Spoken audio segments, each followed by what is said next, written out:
Mix by DJ Kanchan Raj Muzaffarpur.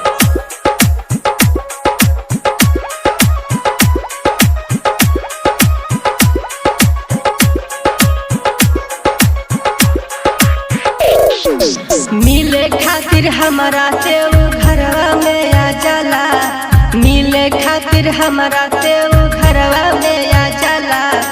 हमसे बड़ी प्यार करेला सखिया बचिया वाला, हमसे बड़ी प्यार करेला सखिया बचिया वाला।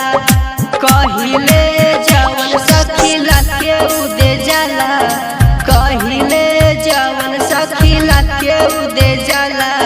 हमसे बड़ी प्यार करेला सखिया बचिया वाला, हमसे बड़ी प्यार करेला सखिया बचिया वाला, हमसे बड़ी प्यार करेला।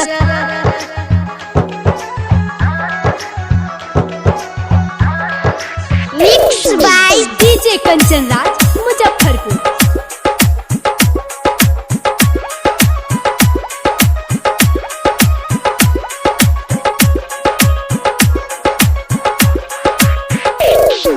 कहेला कि तू ही हाउ गोरी हमर जान हो, तोहर से बाटे हमर दुनिया जहान हो। मीठी मीठी बात सखी हमसे उ बतियाला, मीठी मीठी बात सखी हमसे उ बतियाला।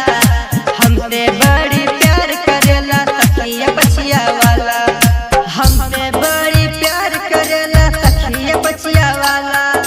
कहिले जवन सखी लाके उ दे जाला, हमसे बड़ी प्यार करेला सखिया बचिया वाला, हमसे बड़ी प्यार करेला सखिया बचिया वाला।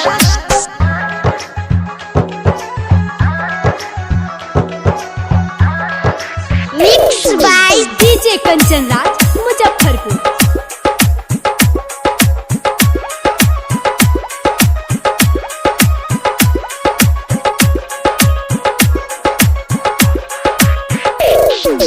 होनवा पर बतियाइले त बड़ा मजा आवेला, मीठी मीठी बात करके हमके उ बोलावेला।